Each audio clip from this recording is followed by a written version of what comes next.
Tolong dibantu dengan cakepnya ya. TV cantik jangan dipukul. Nanti dia bisa mati. Karena kita sudah kumpul, marilah acara kita mulai. Oke, puji syukur marilah kita panjatkan atas kehadiran Allah Subhanahu wa taala yang mana pada pagi hari ini kita masih diberi kesehatan dan kesempatan sehingga kita dapat berkumpul di aula SMA Mitra yang kita cintai ini. Selawat dan salam marilah kita hadiahkan kepada junjungan kita Nabi besar Muhammad SAW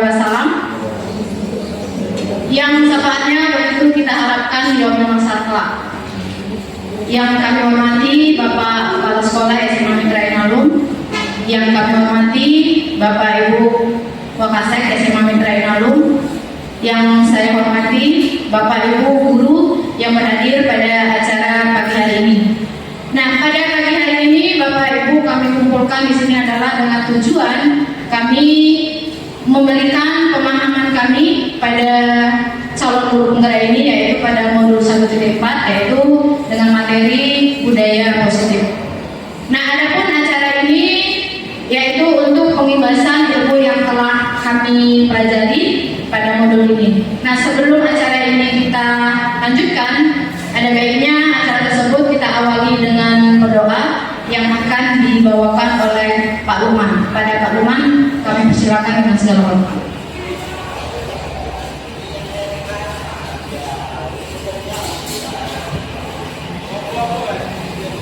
Assalamualaikum warahmatullahi wabarakatuh. Marilah kita berdoa, beragama dan keyakinan masing-masing. Saya pimpin dengan doa syariat Islam. Na'udzubillahi as-sami'il 'alim minasyaitonir rajim. Bismillahirrahmanirrahim. Alhamdulillahi rabbil alamin. Wassalatu wassalamu ala asyrafil anbiya'i wal mursalin sayyidina maulana Muhammadin wa ala alihi wa sahbihi ajma'in. Allahumma salli wa sallim ala sayyidina Muhammadin salatan tunjina biha min jami'il ahwali wal afat wa taqdi lana biha jami'il hajat وتطهرنا بها من جميع السيئات وترفعنا بها عندك أعلى الدرجات وتبلغنا بها أقصى الغايات من جميع الخيرات في الحياة وبعد الممات إنك سميع قريب مجيب الدعوات آمين يا الله آمين يا رحمن آمين يا رحيم آمين يا قاضي الحاجات يا قاضي الحاجات يا الله يا قاضي الحاجات يا مجيب السائلين يا رب العالمين. اللهم إنا نسألك سلامة يا الله، سلامة في ديننا وعافية في جسدنا وزيادة في علمنا وبركة في رزقنا وتوبة قبل الموت ورحمة عند الموت ومغفرة بعد الموت ومهون علينا في سكرات الموت والنجاة من النار وعند الحساب. اللهم إنا نسألك علما نافعا وعملا متقبلا ورزقا حلالا طيبا برحمتك يا أرحم الراحمين. اللهم أرنا الحق حقا وارزقنا اتباعه وأرنا الباطل باطلا وارزقنا اجتنابه. اللهم اغفر لنا ذنوبنا ولوالدينا وارحمهما كما ربيانا صغيرا ولجدنا ولجداتنا ولمشايخنا ولأساتذتنا ولمن حضرنا ولمن هو معنا ولجميع المسلمين والمسلمات والمؤمنين والمؤمنات برحمتك يا أرحم الراحمين. ربنا آتنا في الدنيا حسنة وفي الآخرة حسنة وقنا عذاب النار. وصلى الله وسلم عليه والحمد لله رب العالمين. Assalamualaikum warahmatullahi wabarakatuh.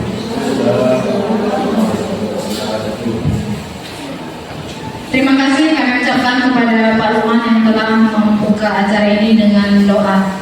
Semoga dengan doa tadi acara kita tampak diberkahi. Nah, kemudian kita masuki acara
Nur Mauli yang telah membawakan acara kita tadi, yaitu menyanyikan lagu Indonesia Raya. Semoga dengan kita menyanyikan lagu tersebut, maka semakin tumbuh cinta kasih kita kepada anak-anak bangsa ini. Oke, baiklah kita masuki acara yang selanjutnya, yaitu pembukaan yang akan disampaikan oleh Bapak Kepala Sekolah. Kepada Bapak Kepala Sekolah kami persilakan dengan segala hormat. Terima kasih. Assalamualaikum warahmatullahi wabarakatuh. Selamat pagi menjelang siang dan salam sejahtera bagi kita semua. Yang saya hormati Bapak Ibu Wakil Kepala Sekolah, Bapak Ibu Dewan Guru yang telah hadir di ruang ini dalam rangka yaitu diseminasi budaya positif. Ya, diseminasi ini kalau tak salah saya ini adalah berbagi. Jadi kalau Bapak Ibu setelah melaksanakan kegiatan di luar sekolah, Ibu mewakili sekolah, maka sampai di sekolah itu harus berbagi.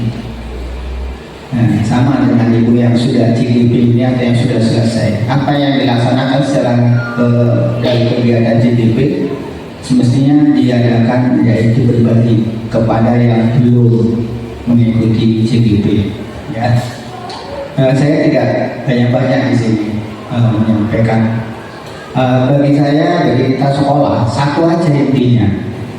Ya, mau ikut CGP, mau ikut diklat apapun, yang kita harapkan adanya perubahan gaya metode belajar kita di kelas.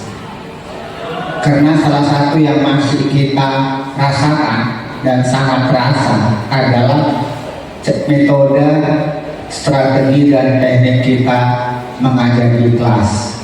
Ya, masih itu juga.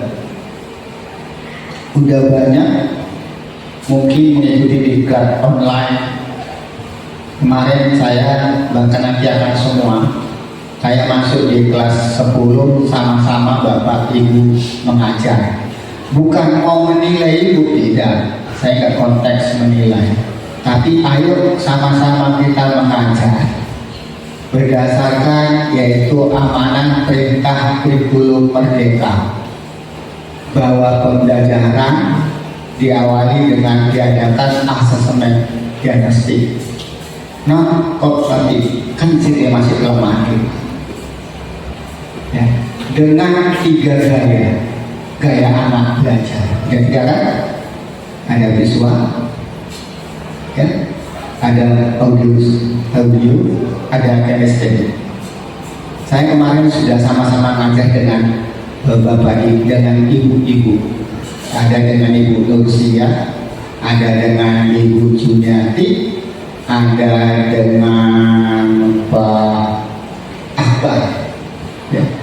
Ya, masih jauh lah dari yang diharapkan.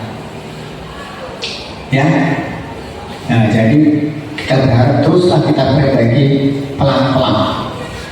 Ya, di sana kita masih melihat sama-sama masih terfokus kepada guru menerangkan saja. Peran guru kalau saya lihat masih 75% lebih kurang, masih peran guru 1, bukan siswa. Nah, jadi kondisinya kita balik lah. Gurunya tinggal 25%, siswanya 75%. Ya. Nah, jadi ayo Bapak Ibu pelan-pelan laksanakan. Ya. Jangan hanya sekedar teori. Ya. Nah, jadi saya akan ikut terus, terutama di kelas 10, ya, dan nanti seterusnya kelas 11-12. Moga-moga ini menjadi kebiasaan kita, ya. Nah, apalagi kita nanti sebentar lagi mau yaitu P5 yang materi kedua, ya. Nah, nanti bulan 11 ini kita berharap ada perubahan. Pertama di pembelajaran guru, yang kedua yaitu perubahan pembelajaran siswa maupun karakternya. Mungkin Bapak Ibu kemarin kita sudah pilih yang pertama dengan suara demokrasi. Adakah setelah kita adakan kegiatan selesai, adakah kita lakukan seperti yaitu survei awal atau apa? Kayak mana tanggapan mereka ya setelah pelaksanaan ini? bagaimana perasaan mereka, ada nggak perubahan dalam pembelajaran. Nah, coba kita lakukan itu. Nah, jadi pada Bapak Ibu guru, harapannya satu, sesuai dengan rapor pendidikan kita, salah satu nilai yang sangat rendah kita di sana adalah tentang metode belajar siswa. Ya, jadi inilah yang salah satu penting kita perbaiki. Ya, jadi saya berharap apapun disiplinasi yang akan disampaikan ini, ayo kita praktekkan nanti di pembelajaran kita sehari-hari di kelas. Itu harapan kita. Dan terakhir, terima kasih pada Bapak Ibu guru yang mengikuti acara ini. Ya. Moga-moga ada menambah pengalaman. Ya.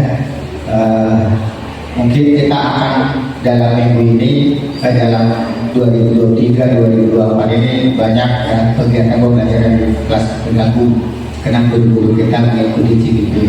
Tapi nggak apa-apa. Ya. Tujuannya baik adalah untuk meningkatkan SDM guru. Ya. Kemarin juga kalau kita lihat rekomendasi dari rapat pendidikan, salah satu adalah peningkatan SDM guru. Itu semua rekomendasi. Ya. Itu semua. Nah, jadi ini adalah salah satu upaya kita untuk meningkatkan kualitas sumber daya guru kita di dalam kegiatan pembelajaran. Yang terakhir, saya berharap kepada wali kelas 12 yang utama ya, ini Pak Gaus sudah ada, saya lihat ya.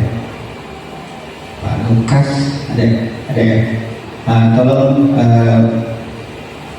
Bapak Ibu kelas 12 sesuai dengan target kita dan harapan yayasan bahwa tahun ini minimal yang masuk perguruan tinggi itu anak guru ya Pak Dayat, gitu ya. 75. Kayaknya 60 Pak Dayat dengan 75 ya. Oke, 75. Oleh karena itu, ayo kita dorong siswa kita untuk mengikuti yaitu bimbel yang kemarin sudah kita sosialisasikan. Ya, jadi kepada Bapak Ibu wali kelas, tolong kepada Bapak Ibu, tolong dimotivasi siswanya, dikomunikasikan dengan orang tuanya. Kita berharap siswa kita yang eligible 90 kalau bisa ya minimal 75.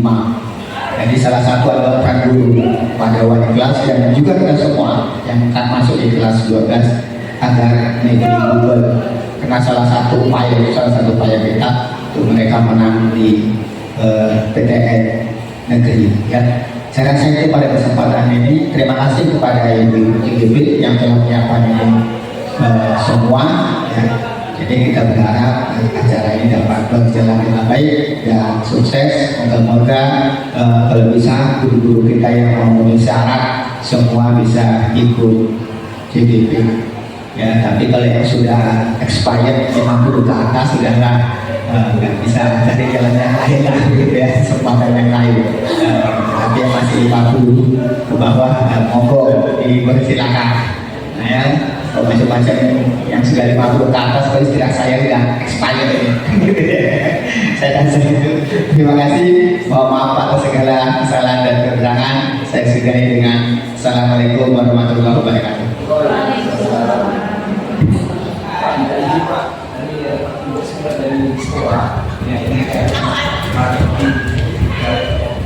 Iya, nanti tanggal 28 ada acara yaitu Sumpah Pemuda tingkat Provinsi Sumatera Utara yang akan dilaksanakan di lapangan Kinabalu tadi.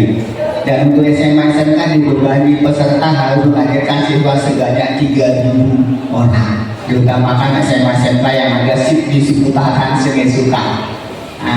Air putih ya. Oke, silakan pada ya. Yang penting nanti jangan pas ya Pak ya. Oke, terima kasih. Dilanjutkan ya. Saya nggak bisa bersama karena ada kegiatan. Terima kasih. Saya sudah di Assalamualaikum warahmatullahi wabarakatuh.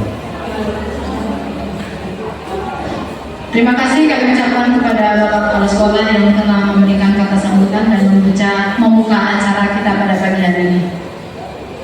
Oke, Bapak Ibu, saya kasih pantun sedikit lagi ya. Tolong dibantu dengan cakepnya ya. Makan nasi di pagi hari. Dimakan bersama sambal terasi. Mari kita nikmati materi ini untuk menambah wawasan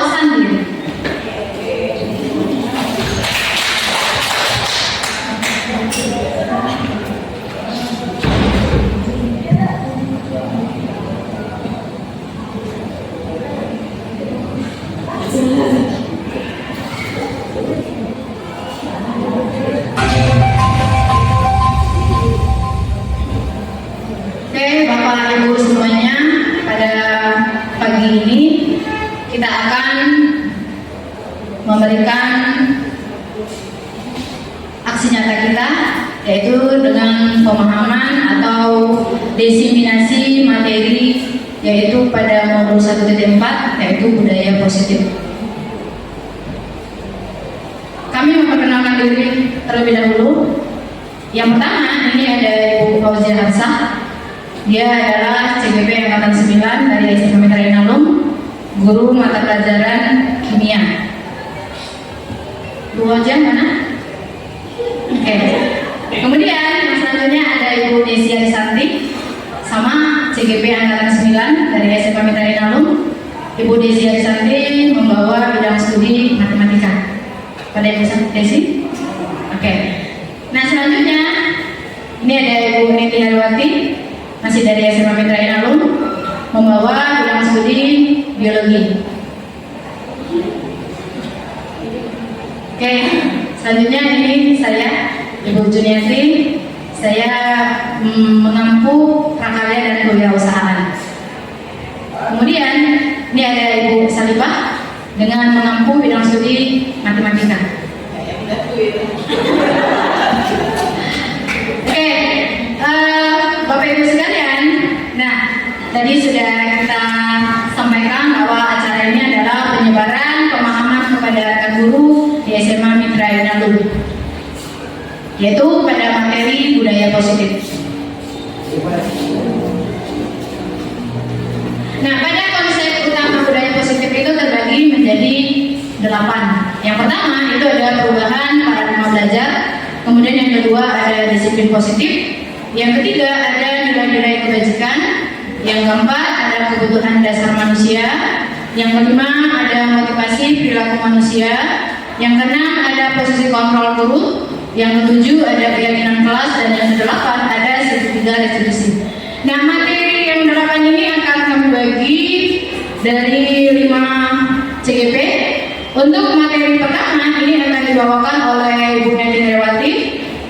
Kemudian materi yang kedua dan yang ketiga ini akan dibawakan oleh Ibu Desi. Materi yang keempat akan saya bawakan sendiri. Materi yang kelima akan dibawakan oleh Ibu Salibah. Materi yang keenam dan ketujuh akan dibawakan oleh Ibu Fauzia Harsah. Dan yang ke-8 akan dibawakan oleh Ibu Neti Harwati.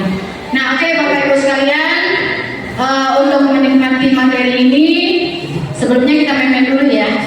Masih boleh? Oke. Saya punya 3 kata. Ada botak, ada batik, ada batu. Oke ya, konsentrasi ya.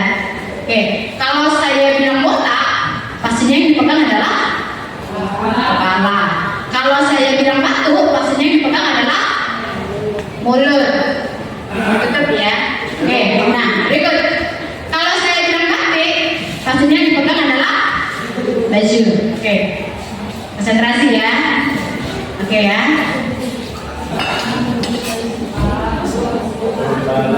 Oke, 1, 2, 3. Are you ready? Oke. Batik. Botak. Batik. Batu. Oke, ternyata masih konsentrasi semua. Oke, tepuk tangan untuk kita semua. Oke, baiklah Bapak Ibu, mari kita lanjutkan materi yang pertama yang akan dibawakan oleh Bu Neti Harwati. Kepada Bu Neti kami persilakan dengan segala hormat. Terima kasih kepada Bu Juni. Terima kasih juga kepada Bapak Ibu yang sudah hadir untuk mengikuti acara disertasi CGP Angkatan 9 SMA Mitra Inalum Kabupaten Bandung Barat. Di sini kami hanya berbagi, tidak ada kata benar dan salah. Di dalam prosesnya tidak ada masukan-masukan yang sangat kami harapkan untuk perkembangan ke depannya. Dan mudah-mudahan apa yang kami sampaikan pada hari ini dapat bermanfaat juga bagi Bapak Ibu sekalian untuk pengembangan diri kita ke depannya. Jadi tadi kan sudah ada explain-nya, sudah ada pantun-pantunnya, salam acara materi yang Bapak Ibu akan pantun. Jadi saya mulai dengan materi yang pertama itu adalah pembelajaran paradigma baru. Jadi dasar pembelajaran paradigma baru itu berdasarkan dari filosofi pemikiran Ki Hajar Dewantara yang mengatakan pendidikan itu tujuannya adalah untuk agar mereka mencapai keselamatan dan kebahagiaan yang setinggi-tingginya, baik sebagai manusia maupun sebagai masyarakat. Nah, dari tujuan ini, upaya yang diharapkan oleh Ki Hajar Dewantara itu, kita sebagai guru itu harus dapat berpegang teguh pada kodrat yang ada pada anak. Jadi kodrat pada anak itu ada dua. Yang pertama adalah kodrat alam dan kodrat zaman. Nah, kodrat alam ini adalah yang berasal dari dalam diri individu itu masing-masing, meliputi kekuatan, potensi, atau keadaan diri secara alamiah yang melekat pada diri masing-masing. Jadi di sini menyangkut minat dan bakat. Jadi yang kemarin sudah dilaksanakan oleh bapak dari ibu-ibu yang dari BK ya, melalui asesmen diagnostiknya. Jadi itu potensi yang memang berasal dari diri mereka sendiri. Kemudian yang kedua adalah kodrat zaman, di mana kodrat zaman itu merupakan kekuatan atau potensi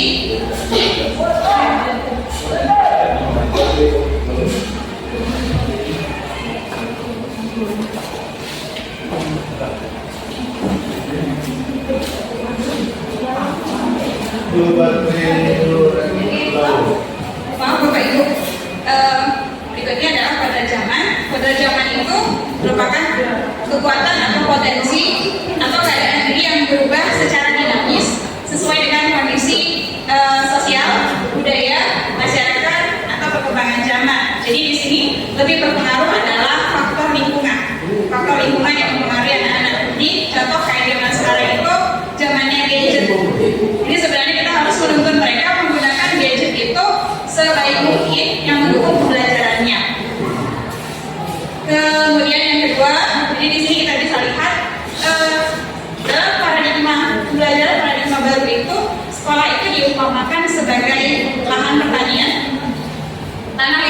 tanah sebagai tempat bercocok tanam, dan guru di situ mengusahakan sekolah itu menjadi lingkungan yang menyenangkan, kemudian menjaga dan melindungi murid dari hal-hal yang tidak baik.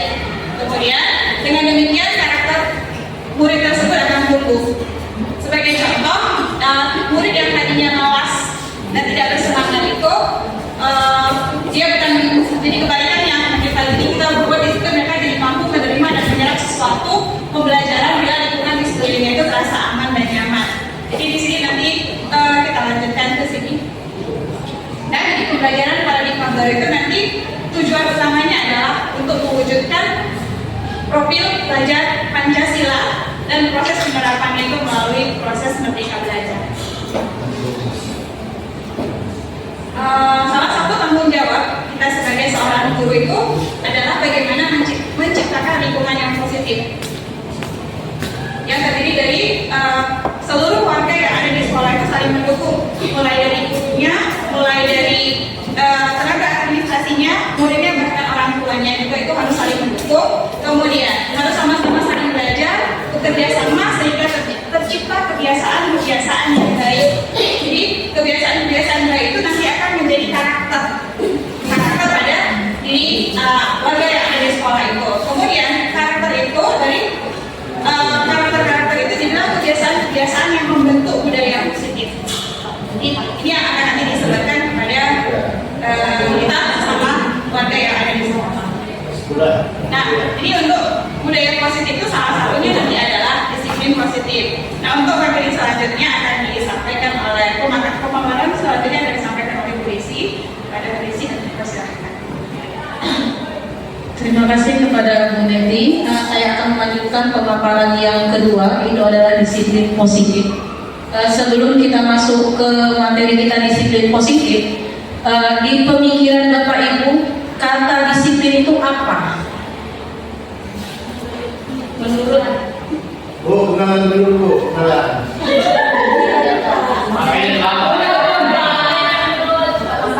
Disiplin itu apa? Apa Bu Sri?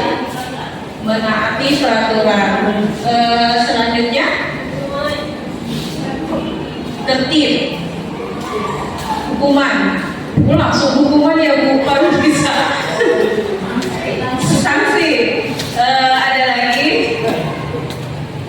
Sebelum kita masuk ke kata daripada disiplin positif, Jadi tadi apa Pak? Oh, kalau disiplin itu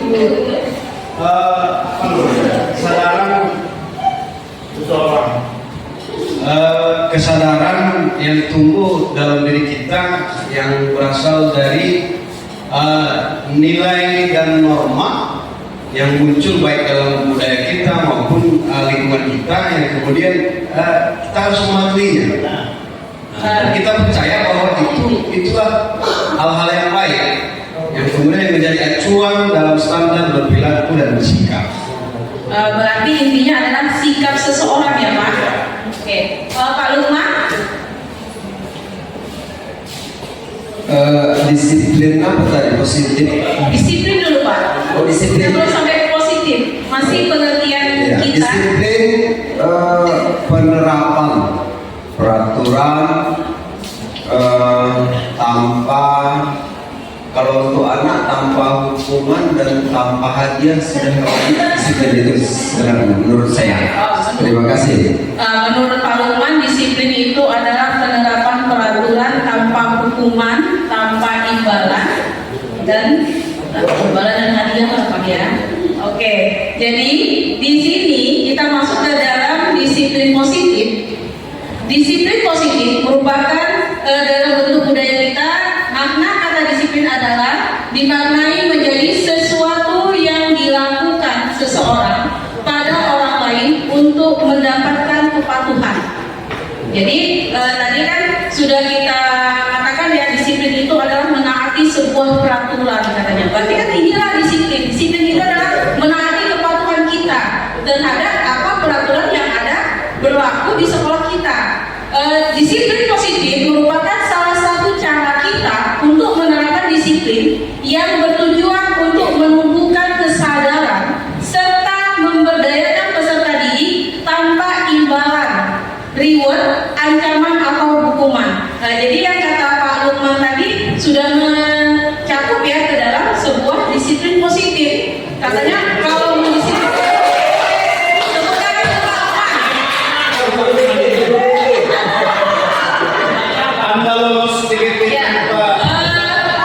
berarti sudah pas ya Pak kata disiplin Bapak tadi. Nah itu adalah disiplin positif katanya.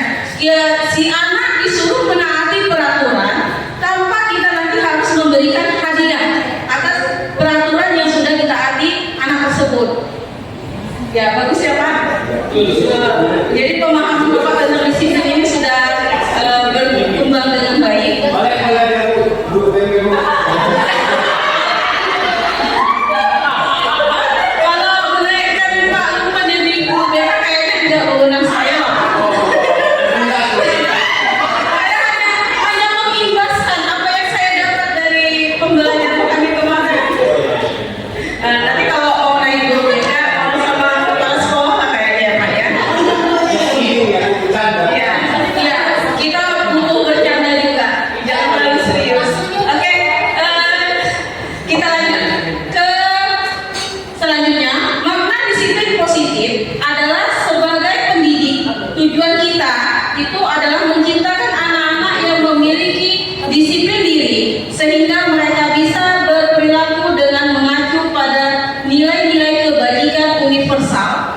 Dan memiliki motivasi intrinsik dalam perubahan ke arah yang lebih baik.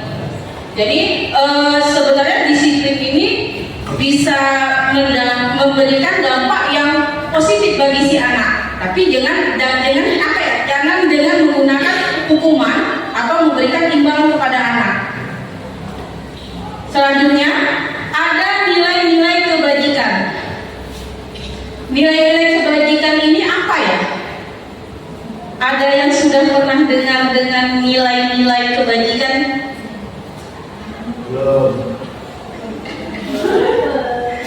Nilai-nilai kebajikan. Kebajikan. Biasanya kalau mau langsung nyambung dia ya, nilai-nilai kebajikan.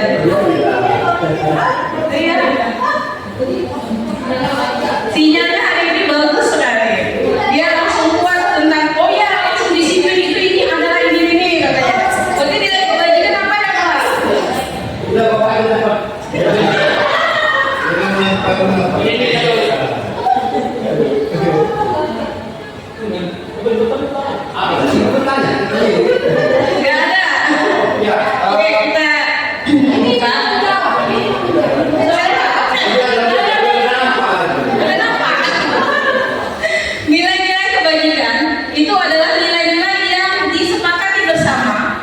lepas dari suku, bangsa, agama, bahasa, dan latar belakang.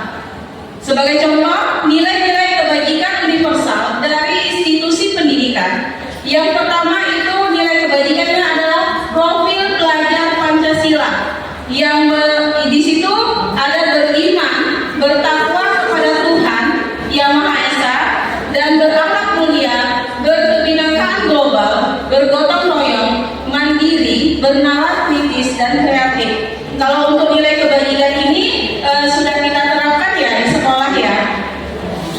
Oke, selanjutnya kita masuk kepada nilai kebajikan yang kedua, itu adalah Ivo Brinner Years Program atau disingkat dengan PYS.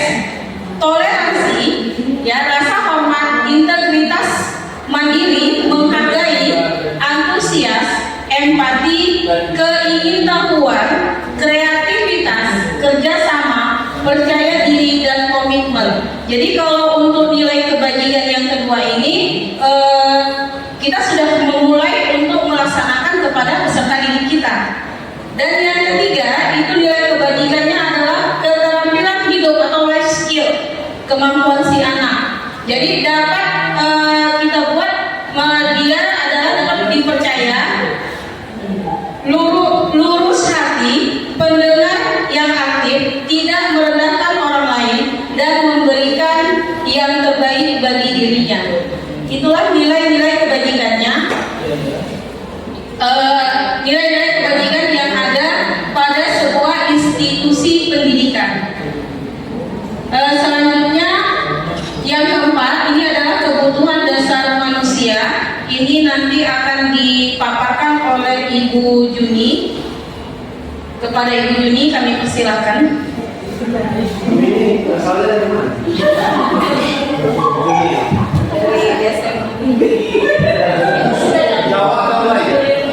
Oke, Bapak. Iya, Pak Akbar.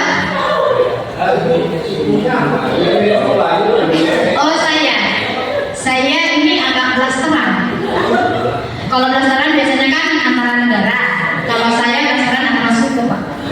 Kebetulan bapak saya orang Jawa, mama saya orang Kalimantan. Oh, jauh ya? Iya, jauh. Dari 2 pulau masuk ke Sumatera. Jadi kami di sini sebagai Punja Kesuma, Putri Jawa numpang di Sumatera. Oke,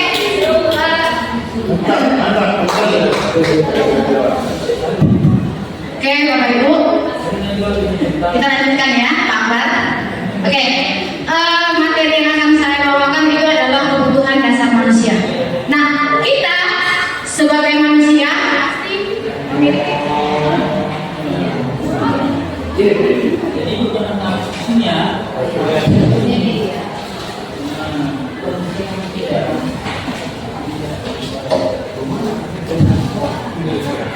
Oke, kita pastinya sebagai manusia memiliki kebutuhan dasar.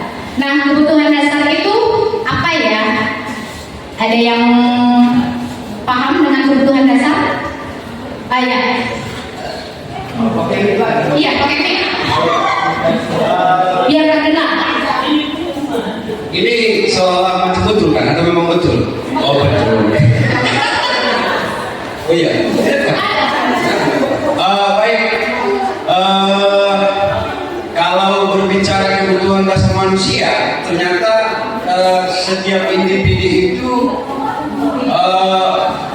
manusia sejak lahir ingin menunjukkan eksistensinya bahwa dia sebagai individu dan makhluk sosial.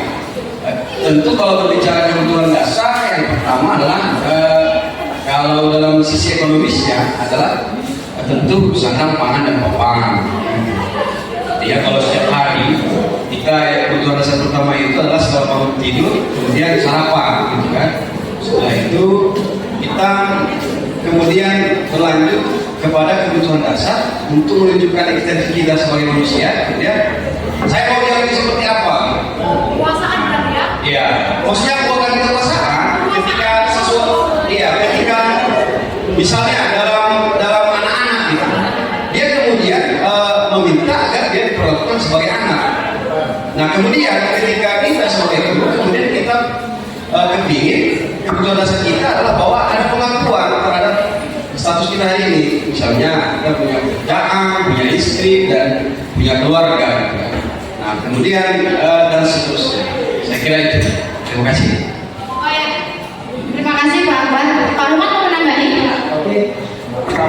Oke. Ya. Kebutuhan dasar manusia berarti kalau menurut saya dia merasakan aman, kemudian dia merasa ingin dicintai, ingin dimiliki, apa ya? Pokoknya seperti itulah.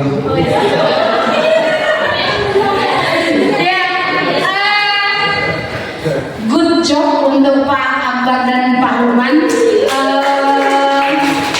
Saya nggak bisa berkata-kata, saya terpukau dengan jawaban mereka.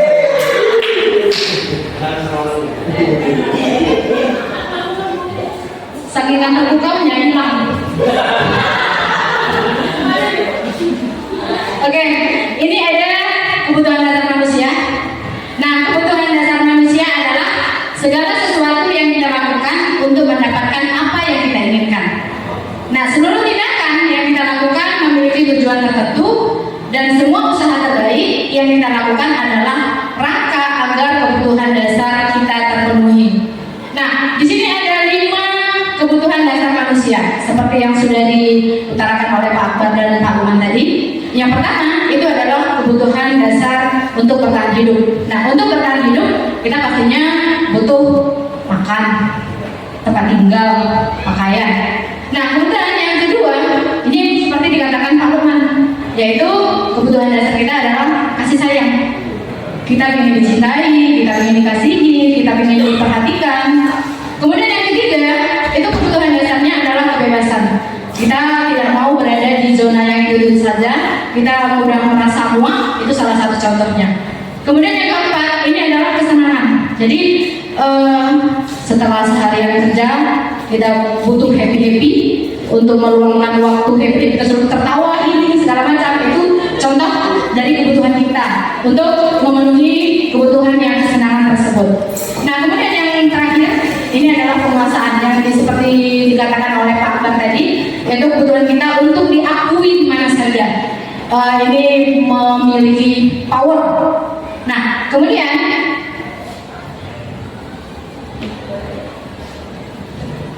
ini adalah contoh-contoh dari kebutuhan dasar manusia. Yang pertama tadi adalah kebutuhan dasarnya untuk bertahan hidup.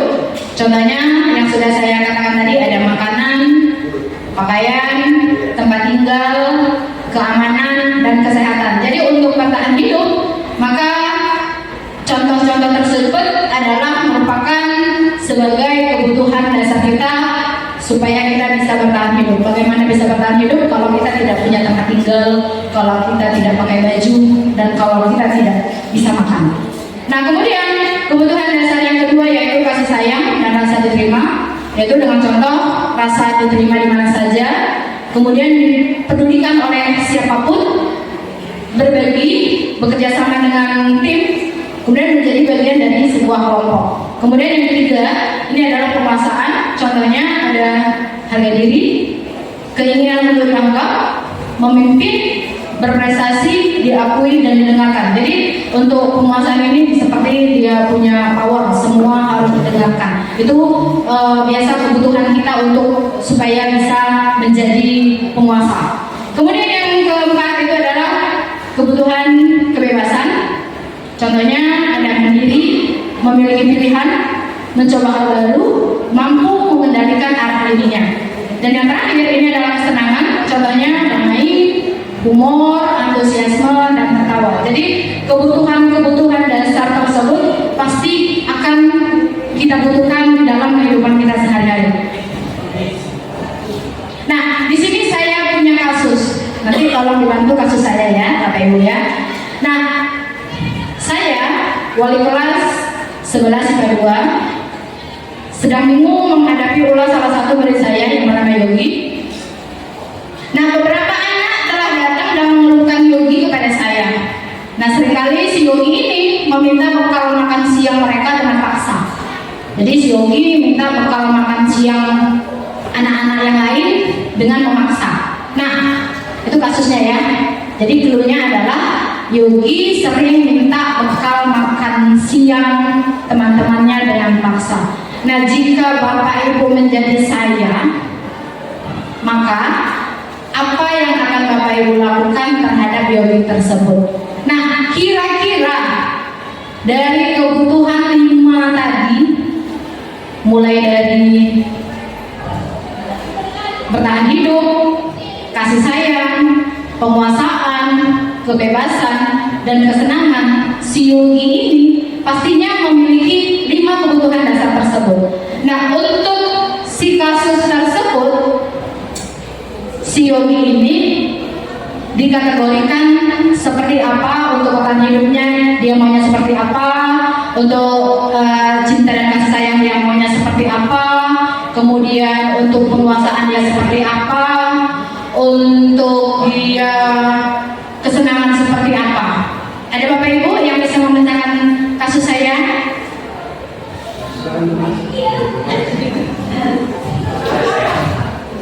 Iya, oh di sini sepertinya Bu Gustri bisa memecahkan.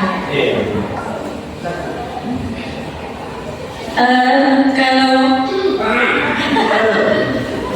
menurut saya, Yogi di sini hanya ingin kepedulian dari teman-temannya.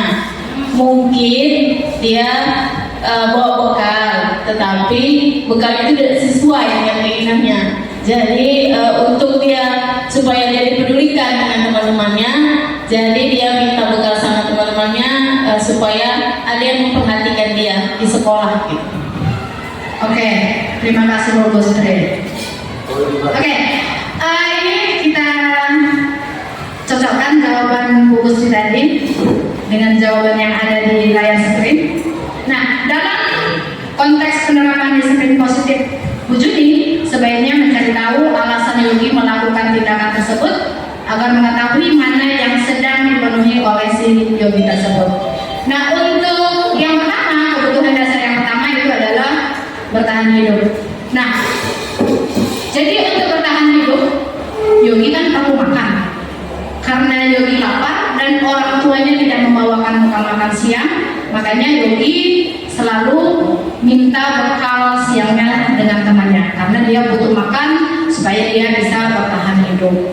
Kemudian yang kedua, nah kebutuhan yang kedua yang diperlukan si Yogi itu adalah cinta dan kasih sayang. Nah, dengan cara Yogi sering minta bekal tersebut, dia membutuhkan perhatian dari teman-temannya. Dengan demikian, karena dia sering minta, maka teman-temannya peduli dan kasih sayang terhadap si Yogi tersebut. Sedangkan untuk kebutuhan yang ketiga yaitu kekuasaan, Yogi merasa hebat karena dengan dia meminta tersebut, temannya memberikan, walaupun dia memintanya dengan cara paksa. Nah, itulah cara dia untuk menunjukkan kalau dia butuh kekuasaan. Kemudian yang keempat, ini adalah kebebasan. Nah, Yogi tadi dikatakan oleh Bu Gustri dibawakan bekal oleh orang tuanya, namun bekalnya hanya itu saja. Dia merasa bosan, jadi dia ingin bebas. Misalkan hari ini dia dibototin telur dadar, kemudian semalam dia telur orek-orek, besoknya telur ceplok. Jadi dia bosan, bontotnya yang itu saja, maka dia meminta bekal temannya. Jadi dia ada di situ kebutuhan kebebasan yang diterimanya. Kemudian yang terakhir, ini adalah kebutuhannya kesenangan. Nah, dengan dia bertindak meminta paksa tersebut, dia melihat ekspresi wajah temannya yang marah, maka dia bahagia, dia happy karena dia membutuhkan kesenangan di situ. Jadi dia melihat wajah temannya happy, wajah temannya marah, wajah temannya murung, dia malah happy. Oke, Bapak Ibu. Nah, hanya sampai di sini materi tentang kebutuhan dasar manusia yang bisa saya sampaikan. Selanjutnya, materi yang kelima yaitu adalah motivasi perilaku manusia yang akan dipaparkan oleh Bu Salibah. Pada Bu Salibah, kami persilakan dengan segala hormat. Terima kasih Bu Juni.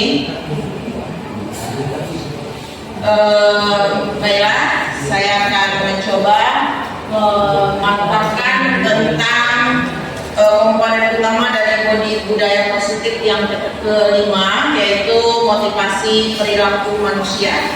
Nah, jadi dalam motivasi perilaku manusia ini, kita sebagai manusia melakukan tindakan, melakukan sesuatu, ada motivasinya. Nah, di antaranya motivasinya itu adalah ada dua motivasi, yaitu motivasi eksternal dan motivasi internal. Yang masuk ke dalam motivasi eksternal itu adalah yang pertama, untuk menghindari hukuman atau ketidaknyamanan. Kemudian untuk mendapatkan imbalan atau penghargaan dari orang lain.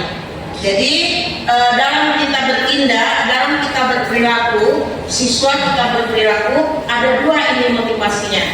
Yang kedua motivasi ini adalah termasuk motivasi eksternal. Ada yang diharapkan. Yang pertama untuk menghindari hukuman, kemudian yang kedua untuk mendapatkan imbalan. Sedangkan motivasi internal itu adalah motivasi yang menjadi orang yang mereka inginkan dan menghargai diri sendiri dengan nilai-nilai yang mereka percayai. Artinya motivasi itu datang dari diri kita sendiri, tidak karena ada embel-embel yang lain. Selanjutnya dari motivasi ini muncul apa yang dinamakan dengan hukuman. Kemudian ada yang disebut dengan konsekuensi, ada restitusi. Apa itu hukuman? Hukuman itu tidak terencana, sifatnya tiba-tiba. Kemudian dalam hal ini siswa tidak tahu apa yang akan terjadi. Jadi dia tidak dilibatkan dalam membuat hukuman itu. Hukumannya itu tiba-tiba saja diberikan oleh penghukum. Katakanlah kita di sini sebagai guru. Kemudian dia bersifat satu arah. Nah, jadi guru langsung melakukan hukuman apa hukuman sama anak. Kemudian yang keempat, dia berupa hukuman fisik. Mudah-mudahan kita tidak lagi menggunakan hukuman fisik ini. Kemudian konsekuensi. Apa itu konsekuensi? Nah, di konsekuensi dia terencana, yaitu disepakati sesuai peraturan. Jadi hukuman itu sudah kita sepakati dulu. Jadi sebelum ada hukuman, antara siswa dengan guru sudah membuat kesepakatan. Misal, apa konsekuensinya kalau kita terlambat? Tidak disampaikan sama siswanya. Berikut, siswanya tetap dibuat tidak nyaman. Jadi walaupun dia sudah ada konsekuensinya, sudah ada perjanjian, tapi dia tetap merasa tidak nyaman. Kemudian yang ketiga, sikap guru selalu memonitor. Ya, jadi kita tetap menjadi memonitor siswa kita yang melakukan atau melanggar kesepakatan atau membuat kesalahan. Nah, kemudian ada yang disebut dengan restitusi. Apa itu restitusi? Nah, itu restitusi yang pertama adalah proses menciptakan kondisi bagi siswa untuk memperbaiki kesalahannya. Nah, jadi kita ciptakan supaya siswa itu sadar dia membuat kesalahan dan dia berusaha untuk memperbaiki kesalahan itu. Baru kemudian yang kedua, itu proses kolaboratif yang mengajarkan siswa untuk mencari solusi sendiri. Jadi setelah dia melakukan pelanggaran, dia sadar bahwa itu salah, kita juga ajak dia bersama untuk apa yang harus dia lakukan untuk memperbaiki kesalahan dia tersebut. Selanjutnya, nah ini ada beberapa permasalahan tentang hukuman atau konsekuensi. Ini yang pertama, lari mengelilingi lapangan basket 2 kali karena terlambat hadir di sekolah. Kira-kira ini apa? Hukuman atau konsekuensi? Hukuman. Ya, oke, ikut membersihkan coretan yang dibuatnya di meja tulis. Apa ini? Konsekuensi. Oke, berikut.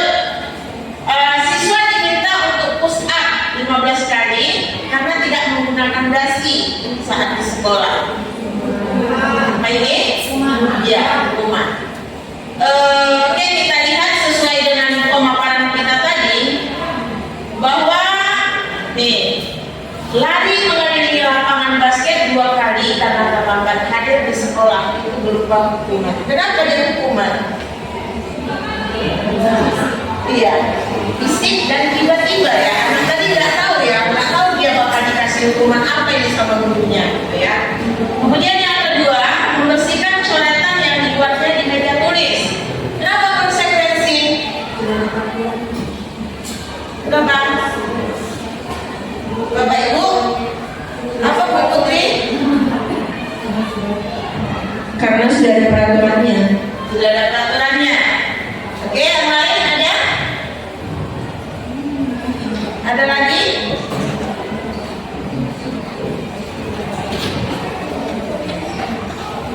Oke, kita lihat tadi ya konsekuensi. Nah ini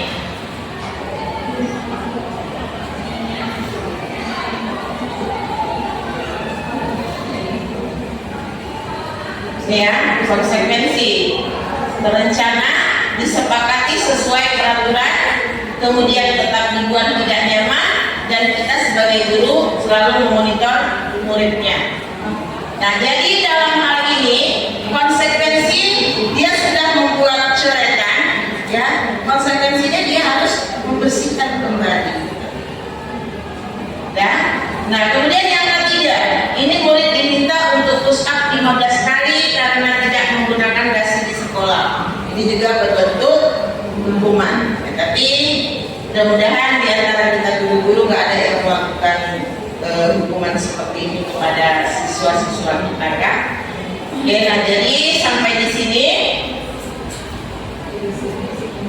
akan dilanjutkan oleh Ibu Fauzia Hasan.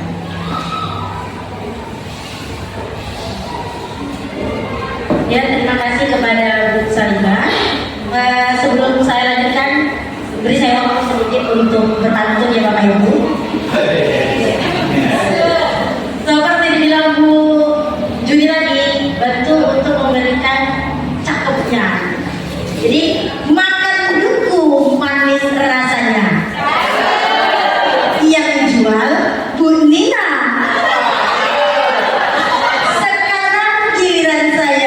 Terima kasih kesempatannya. Oke. Sekalian promosikan dong Bu Dina. Iya Pak, beliau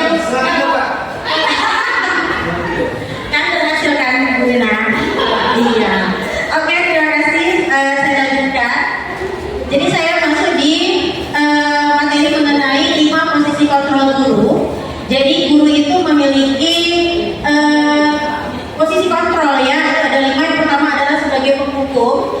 Yaitu kalau sebagai penghukum, seorang penghukum bisa menggunakan hukuman fisik ataupun verbal. Biasanya guru yang dengan posisi kontrol menjadi penghukum itu akan berkata kepada siswanya, patuhi aturan saya, atau awas ya. Kemudian selalu pasti kamu yang terakhir. Nah, kalau kita sering menggunakan kata-kata itu, maka posisi kontrol kita itu sebagai guru adalah penghukum. Kemudian yang kedua itu adalah posisi kontrol membuat merasa bersalah. Di sini pada posisi ini biasanya guru akan bersuara lebih lembut. Kemudian membuat rasa bersalah itu akan menggunakan keheningan yang membuat orang lain itu merasa tidak nyaman. Walaupun dia lembut, kata-kata kita lembut, tetapi siswa itu merasa tidak nyaman. Nah, kata-kata yang biasa diucapkan oleh guru yang memiliki posisi kontrol sebagai pembuat merasa bersalah itu contohnya adalah, ibu sangat kecewa sekali dengan kamu nak. Kemudian, berapa kali bapak harus memberitahu kamu? Lalu bisa juga, gimana coba kalau orang tua berbuat begini. Nah biasanya kita kan mengatakan ini dengan lemah lembut, tetapi membuat anak itu tidak nyaman gitu dan dia merasa bersalah. Kemudian yang ketiga, posisi kontrolnya itu adalah sebagai teman, sebagai teman. Guru pada posisi ini tidak akan menyakiti muridnya, namun akan tetap berupaya mengontrol murid tersebut itu melalui persuasi. Persuasi itu seperti ajakan, kita ajak siswanya. Kemudian guru pada posisi teman ini akan berkata, ayo bantulah demi bapak ibu. Kalau nanti kepala sekolah tahu, ibu bisa dimarahin. Nah itu biasanya juga sebagai teman. Kemudian nanti bapak ibu bantu bereskan ya nak. Nah, itu kita sebagai teman kepada siswa. Selanjutnya adalah posisi kontrol yang keempat. Itu adalah sebagai pemantau. Sebagai pemantau. Di sini posisi pemantau itu berdasarkan pada peraturan-peraturan dan konsekuensi yang sudah disepakati. Dengan menggunakan sanksi atau konsekuensi, kita dapat memisahkan hubungan pribadi kita itu dengan si murid. Nah, guru pada posisi pemantau ini itu akan berkata, contohnya peraturannya apa nak? Kemudian apa yang telah kamu lakukan? Selanjutnya sanksi atau konsekuensinya apa setelah kamu melakukan suatu kesalahan. Jadi kalau kita berkata seperti itu, posisi kontrol kita adalah sebagai pemantau. Kemudian ada yang kelima, itu sebagai manajer. Ya, ini adalah posisi di mana guru berbuat sesuatu bersama dengan muridnya. Lalu kita sebagai guru itu mempersilahkan murid kita untuk mempertanggungjawabkan perilakunya atau kesalahan yang sudah diperbuat. Kemudian kita mendukung murid itu agar dapat menemukan solusi dari apa yang sudah dilakukan sebelumnya. Nah, pada posisi ini kita sebagai guru itu biasanya akan mengatakan apa yang kita yakini. Artinya kembali ke keyakinan kelas yang sudah disepakati sebelumnya. Jadi kita bertanya kepada siswa, keyakinan apa yang sudah dilanggar, keyakinan apa yang sudah kita sepakati. Kemudian jika kamu meyakininya, apakah kamu bersedia memperbaikinya? Jadi di posisi manajer ini kita sudah punya kesepakatan atau keyakinan kelas, lalu kita meminta siswa itu bagaimana cara memperbaikinya setelah dia melakukan kesalahan-kesalahan. Selanjutnya, jika kamu memperbaiki hal ini, ya hal ini menunjukkan tentang apa dirimu. Jadi kalau dia sudah memperbaiki itu, kira-kira karakter apa yang mau diambilnya atau yang akan didapatnya ke depan. Jadi ini adalah posisi kontrol yang kelima, manajer. Nah kita sebagai guru, ya sebagai guru setelah kami belajar dan kita sama-sama belajar bahwa posisi kontrol ini, yang manajer inilah yang sebaiknya kita miliki sebagai guru. Ya kembali lagi saya bilang kita sama-sama belajar karena kami juga masih tahap yang awal, dan dari belajar inilah kami tahu bahwa ternyata posisi kontrol yang benar itu adalah yang di manajer. Jadi kita tidak menyalahkan siswa langsung dengan kesalahan-kesalahannya, tetapi meminta dia untuk memikirkan, untuk mencari solusinya dengan kita bimbing, kita tuntun. Jadi itu posisi kontrol manajer. Selanjutnya Bapak Ibu, ini ada contoh-contoh penerapan dari 5 posisi kontrol guru. Saya punya kasusnya itu adalah siswa tidak memakai atribut lengkap saat upacara bendera. Jadi ada yang pertama, hormat pada bendera selama 1 jam. Jadi kalau kita memberikan ini berarti kita masih sebagai pemukul, gitu, sebagai pemukul. Kemudian yang kedua, berapa kali ibu harus memberitahumu kalau kamu itu selalu saja mengecewakan ibu, gitu. Jadi kalau kita mengatakan ini masih posisi kontrol yang membuat rasa bersalah kepada siswa. Jadi kan kalau kita mengutarakan itu biasanya siswanya tertunduk, gitu. Ya biasanya. Selanjutnya, ini ada yang ketiga. Ayo dong, ikuti aturan sekolah. Tolong bantu ibu ya nak, sekali ini aja. Ya sudah, tidak apa-apa. Lain kali jangan sampai berbuat seperti ini lagi ya. Nah ini kita posisi teman. Kepada yang berbeda, kata Bu Busri deh. Kepada yang posisi ini. Enggak, gimana sih gimana? Belum bisa. Enggak apa-apa, Bapak Ibu namanya juga belajar ya. semuanya tidak ada yang instan. Kayak itu begitu yang kami pelajari. Kemudian yang pemantau ini contohnya, kamu sudah melanggar peraturan sekolah, kamu tahu konsekuensinya. Kemudian setelah upacara kamu beli atributnya ke koperasi dan jangan diulangi lagi. Nah ini kita sebagai pemantau. Kalau ini saya rasa sering, ya. Jadi kita tanya dari sini mana, kalau hilang kita arahkan dia untuk membelinya ke koperasi. Gitu. Kemudian ini yang manajer. Apakah kamu tahu kesalahannya? Kira-kira bagaimana kamu memperbaiki kesalahanmu? Nah ini adalah posisi manajer. Kata-kata ini bisa kita ucapkan saat siswa-siswa kita melakukan kesalahan. Jadi siswa itu diminta untuk dia dulu nih mengutarakan apa salahnya, kemudian keyakinan kelas apa yang dilanggarnya, dan bagaimana cara dia menyelesaikan permasalahan tersebut. Tapi tetap dengan kita tuntun, bukan kita lepas. Nah, ini Bapak Ibu ada beberapa pertanyaan. Ada beberapa pertanyaan. Posisi kontrol apakah aku? Nah, dengan kata-kata itu saya kecewa sekali dengan kamu. Gitu. Saya kecewa sekali dengan kamu. Kira-kira posisi kontrol apa ini Bapak Ibu? Coba ada bersalah. Kita lihat ya Bapak Ibu. Iya benar. Berarti udah paham ya Bapak Ibu. Itu jadi tepuk tangan untuk kasih. Kemudian yang kedua, posisi kontrol apakah aku? Kamu tidak pernah benar melakukannya. Berarti sebagai penghukum ya Bu, bisa kalau Bu tidak pemantau. Ada lain yang lain Bapak Ibu? Sebagai apa ini? Kamu tidak pernah melakukannya, tidak pernah benar melakukannya. Ini? Oh ada pembuatan bersama yang menjadi. Kira-kira yang Bapak Ibu jawabannya adalah penghukum.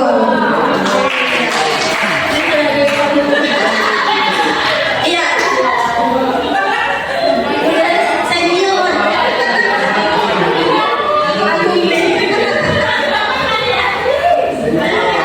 Terima kasih Bapak Ibu. Kemudian, oh iya. Dari yang ketiga ini Bapak Ibu, apa rencanamu untuk menyelesaikan masalah ini? Manajer yang berada, ibu yang lain, manajer. Oke, kita lihat posisi kontrolnya adalah manajer. Oke, next ini, ayolah lakukan demi ibu. Setuju Bu Gusri? Betul. Kita lihat. Enggak, Iya. lagi kurang enak banget. Kamu tidak pernah mendapatkan nilai bukan tidak mengerjakan tugas. Yuk posisi kamu tadi.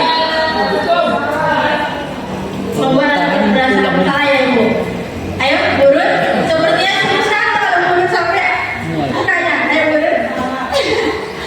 Kira-kira apa ini? Pembuatan bersalah. Boleh nanya sama Ibu Beta ya kan? Bu Putri mana Bu Putri? Kira-kira Ibu Putri sebagai apa Ibu? Pemantau. Kita lihat ya sama-sama. Ya jawabannya adalah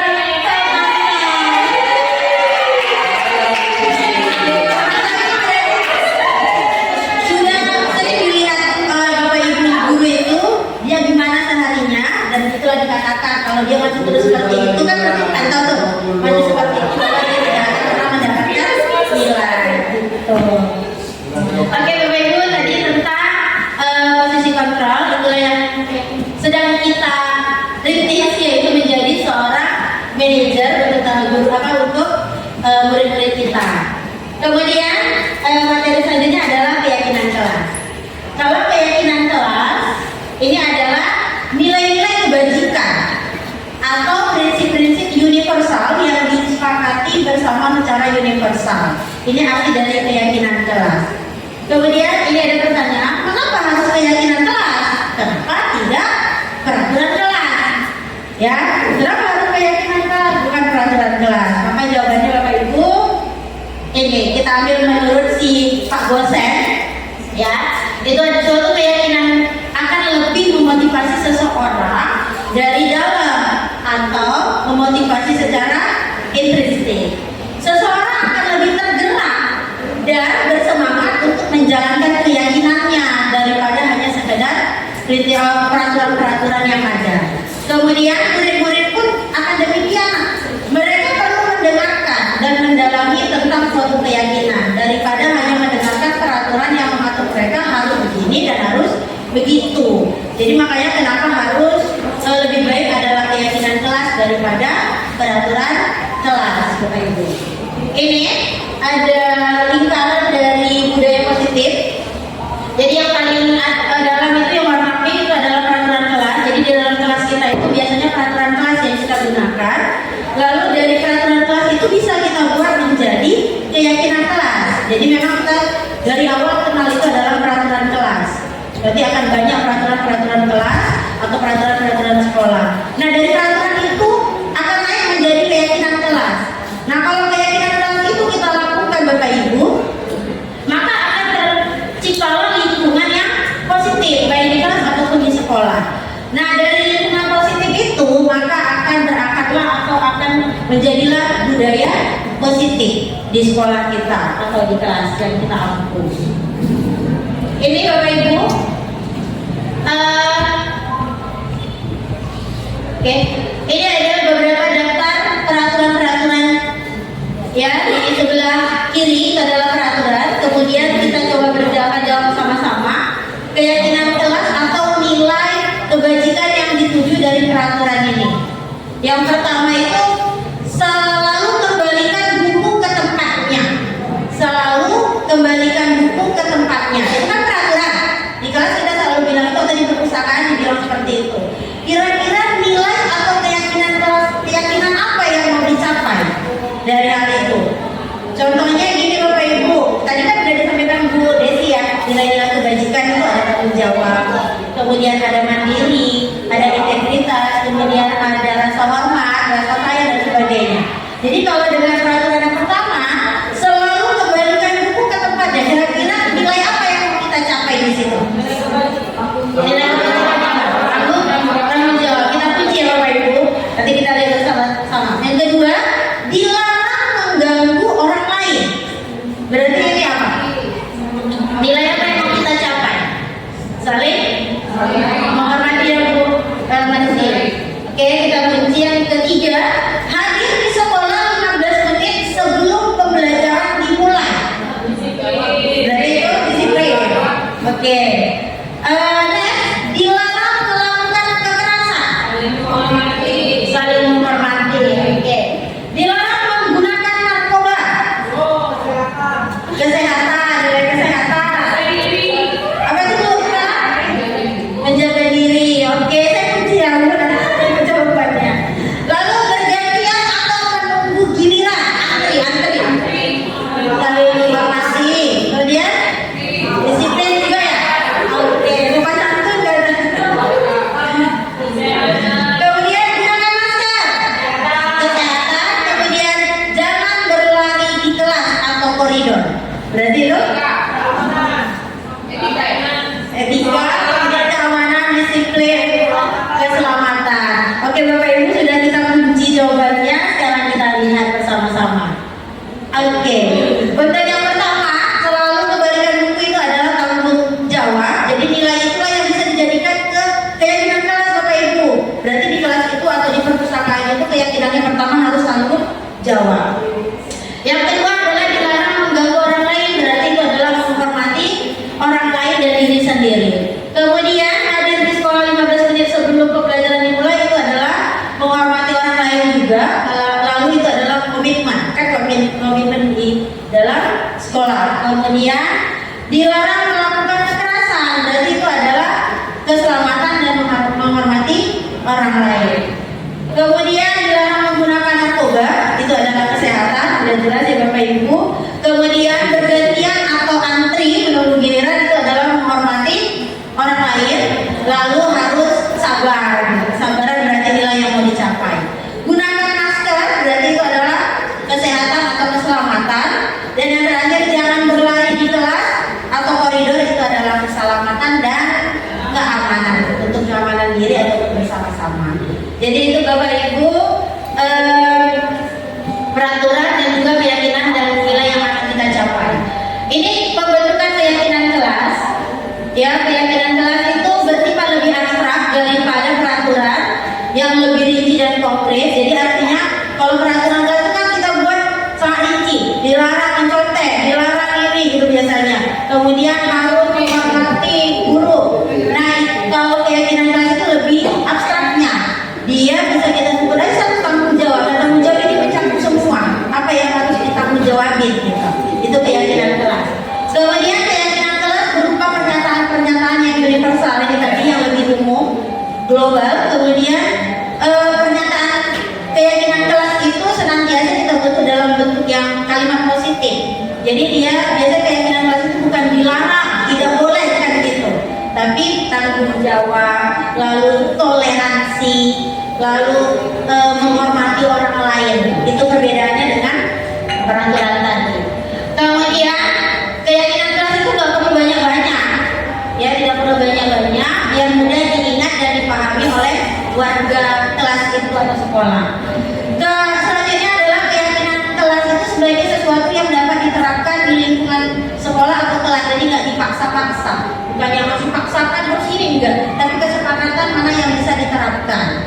Selanjutnya semua warga kelas itu hendaknya ikut berkontribusi, jadi dalam pembuatannya itu seluruh warga kelas itu harus ikut, siswanya, gurunya, kalau itu di kelas, kalau di sekolah semua harus ikut dalam pembuatan keyakinan. Kemudian bersedia meninjau kembali keyakinan dari waktu ke waktu, karena kan bisa saja berubah dari waktu ke waktu, jadi boleh dipantau. Ini menyusun keyakinan kelas. Ini contohnya Bapak Ibu yang sudah saya lakukan di kelas.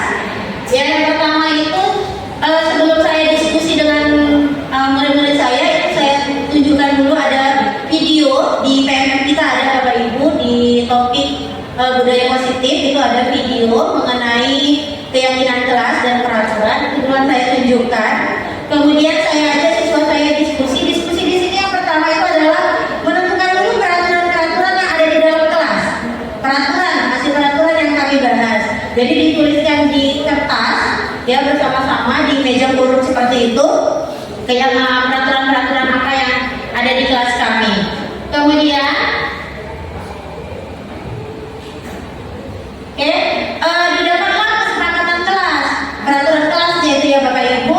Jadi ada 13 atau 14 item gitu yang disampaikan oleh siswa-siswa itu, dituliskan di kertas itu.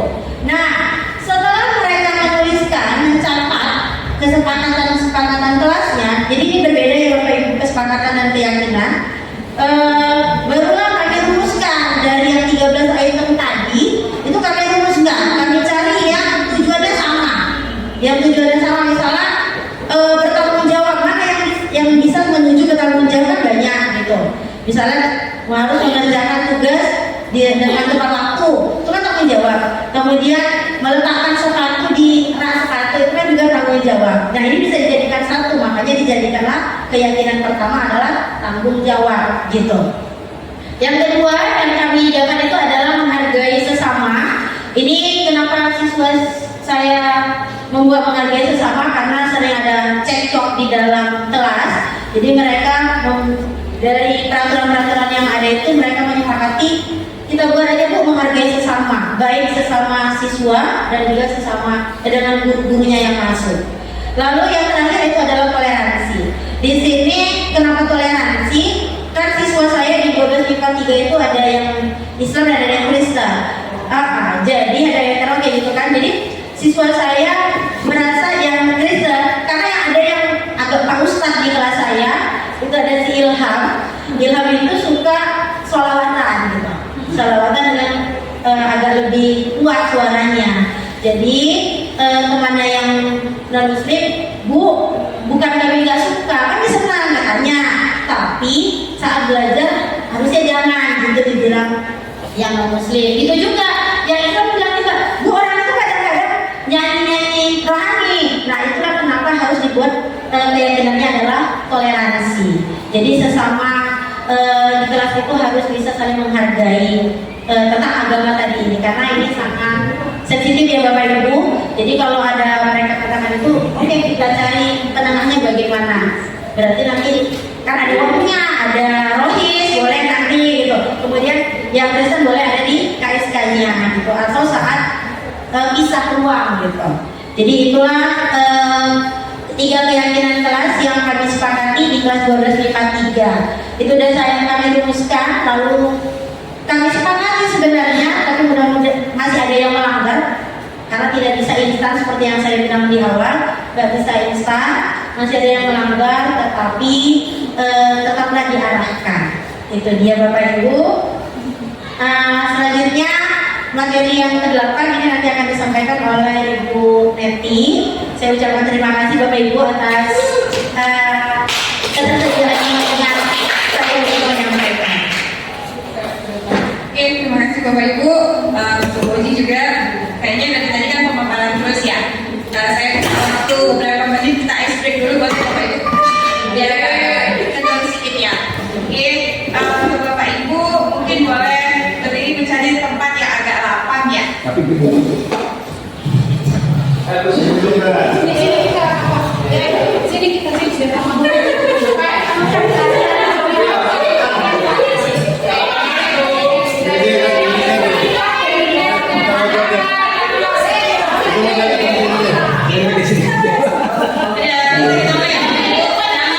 Posisi masing-masing. Oke. Bumi kira-kira agak-agak di dada-dada ya. Oke ya. Ada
Kue ini bukan lagi segar, ringsek.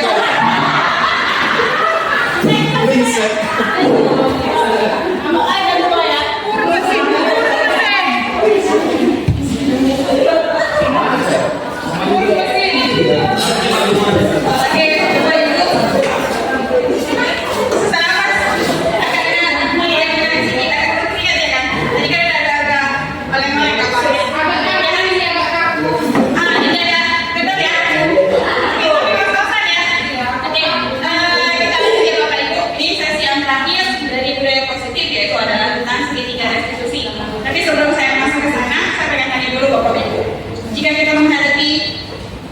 Kasus di kelas, biasanya bisa nih ada anak yang tidak mengerjakan tugas. Biasanya langsung kita lakukan terhadap anak itu apa yang boleh?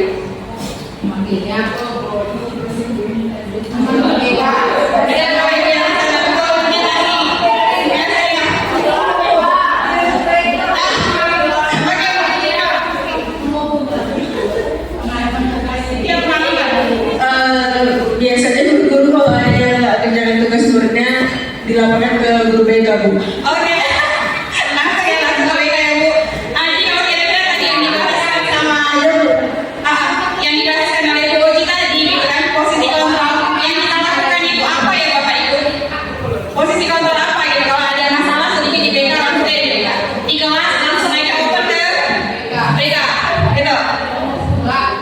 Bagaimana hukum ya Bapak Ibu ya? Nah jadi di paradigma di pembelajaran paradigma baru ini biasanya kita itu kan melakukan kalau tidak menghukum memberikan konsekuensi kan gitu, karena kita berpikir dengan memberikan hukuman itu pasti anak akan jerah, padahal belum tentu. Bisa jadi hukuman atau konsekuensi yang kita berikan itu malah membuat anak itu menjadi lebih parah dibandingkan yang sebelumnya.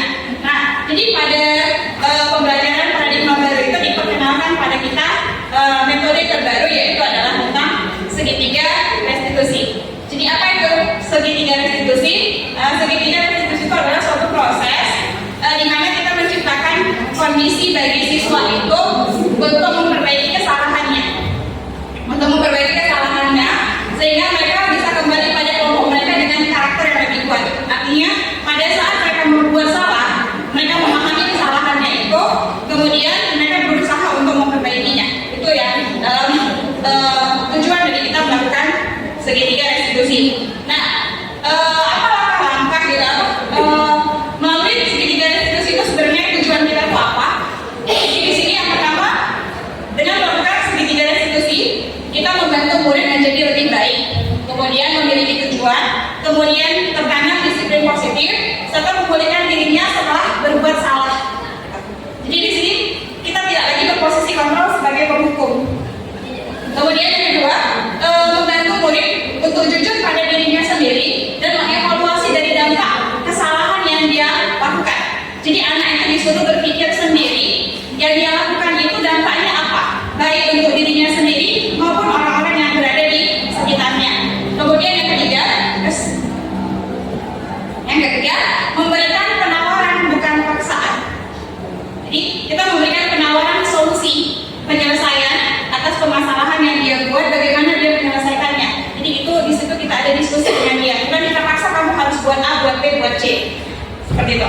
Kemudian, nah ini pada segitiga restitusi, kenapa dia dikatakan segitiga? Karena dia membentuk ada langkah-langkah yang harus dilakukan dan itu membentuk segitiga yang saling berhubungan. Yang pertama itu adalah menstabilkan identitas. Langkah segitiga restitusi yang pertama itu adalah menstabilkan identitasnya. Gitu. Jadi di sini setiap orang itu akan melakukan hal yang terbaik yang bisa dilakukan. Nah seperti itu. Jadi pada saat dia berbuat salah pun, gitu. Mungkin bisa jadi itu adalah salah satu cara dia untuk bisa melakukan yang terbaik, tapi untuk dia belum tentu untuk orang-orang di sekitarnya. Jadi yang pertama, setelah anak melakukan kesalahan, yang pertama kita lakukan adalah bagaimana caranya kita menstabilkan identitasnya dulu. Mungkin pada saat terjadi kesalahan dia buat, kondisi emosinya lagi meluap-luap, bisa jadi. Nah, posisi kita di sini pertama, sebelum kita menindaklanjuti berikutnya, yang pertama kita stabilkan dulu identitasnya. Kemudian langkah yang kedua, validasi Dan pada validasi benar dan salahnya itu pada dasarnya kita melakukan sesuatu itu pasti memiliki alasan. Sama halnya kita berada di dalam ruangan ini pasti ada alasan tertentu dari kita masing-masing kenapa kita di sini. Sebenarnya ada pilihan kan, kita boleh di sini atau tidak sama sekali. Nah setelah di dalam kita bisa mendengarkan atau tidak mendengarkan, itu juga itu pilihan kita sendiri dan kita punya alasan untuk itu. Jadi pada saat anak melakukan kesalahan kita perlu validasi tindakan salahnya itu. Kemudian yang ketiga yaitu adalah menanyakan keyakinannya. Menanyakan keyakinan itu apa motivasi internal dalam dirinya melakukan dan nanti apa yang akan dilakukan perubahan itu. Nah, seperti itu. Jadi pada tahapan segitiga diskusi tadi sudah disebutin sih, tapi ini lebih luasnya pemaparannya. Pada saat kita menstabilkan identitasnya, ini ada beberapa contoh kalimat yang bisa kita ajukan kepada anak-anak.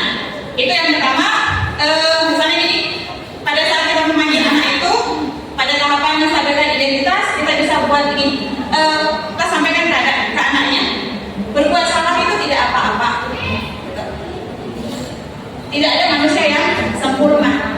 Gitu. Itu dulu. Gitu. Jadi kalau dengan cara seperti itu, kalaupun dia mau curhat, dia sudah tidak ada tekanan. Artinya pada saat posisi itu dia merasa dia sudah diterima. Kemudian yang kedua, kita bisa pakai kalimat, saya juga pernah melakukan kesalahan seperti itu. Kita bisa menyelesaikannya ini. Gitu. Jadi kita yakinkan juga di situ. Sekaligus menstabilkan. Mungkin pada saat itu dia kan ngamuk-ngamuk atau gimana merasa disalahkan. Kemudian yang ketiga bisa kita pilih kalimatnya itu, Bapak Ibu tidak tertarik dan tidak tertarik mencari siapa yang salah, tapi Bapak Ibu ingin mencari solusi dari permasalahan ini. Jadi pada saat anak melakukan kesalahan, kita nggak langsung siapa yang salah kamu, enggak gitu. Jadi kita berusaha meyakinkan dia posisi kita tidak sedang menghakimi dia. Kemudian yang seperti itu kita bisa untuk menstabilkannya, kita bisa mengatakan kamu berhak merasa begitu di dirinya dulu. Nah setelah ini nanti dapat, baru kita lanjut ke tahapan yang kedua, yaitu adalah validasi tindakan yang salah. Nah kalimat-kalimat yang bisa kita ajukan dalam prosesnya itu seperti ini, bisa kita ajukan yang pertama, padahal kamu bisa melakukannya lebih buruk dari ini ya. Gitu. Artinya kita mau bilang ke dia yang dia buat itu masih bisa ditoleransi, tapi dengan kalimat yang seperti ini. Dan jika kalau dia bilang padahal kamu bisa melakukan hal yang lebih buruk dari ini. Gitu. Artinya kita pro ke dia dulu untuk supaya dia nanti pelan-pelan menyadari kesalahannya. Kemudian yang kedua, kita bisa pakai kamu pasti punya alasan mengapa melakukan itu. Tadi yang seperti penjelasannya, setiap orang itu melakukan sesuatu pasti ada alasannya. Nah, kemudian yang ketiga, kamu patut bangga pada dirimu sendiri karena kamu telah melindungi sesuatu yang penting buat kamu. Bisa saja dia nonjok orang karena mempertahankan haknya, kan gitu. Bisa saja dia menipu seseorang karena dia merasa ada ancaman di sekitarnya. Jadi kita bisa ajukan kalimat seperti ini. Dan yang terakhir, kamu boleh mempertahankan sikap itu, tapi kamu harus menambahkan sikap yang baru. Artinya dia misalnya nipu orang salah, tapi di samping itu dia harus punya sifat. Kalau dia punya sifat paling menyanyi, pasti dia akan terhindar. Nah seperti itu untuk validasi tindakan yang salah. Selanjutnya langkah yang berikutnya itu adalah menanyakan keyakinan. Setelah tadi kita stabilkan emosinya, menstabilkan dirinya, kemudian kita sudah memvalidasi tindakan salahnya, dia sudah mulai mungkin bisa memahami yang dilakukan itu benar atau salah. Baru yang terakhir adalah menanyakan keyakinan. Nah proses menanyakan keyakinan itu kalimat yang bisa kita ajukan itu misalnya apa yang kita percaya sebagai kelas atau keluarga, gitu. Apa nilai-nilai umum yang telah kita sepakati. Jadi tadi yang seperti dibahaskan oleh Bu Aji tadi, kita biasakan sudah punya kesepakatan kelas dan menjadi keyakinan kelas, dan ini bisa kita mungkin pada saat untuk memvalidasi supaya dia paham mana nilai yang dia langgar, mana kesepakatan yang telah dia langgar. Kemudian yang berikutnya apa bayangan kita tentang kelas yang ideal, gitu.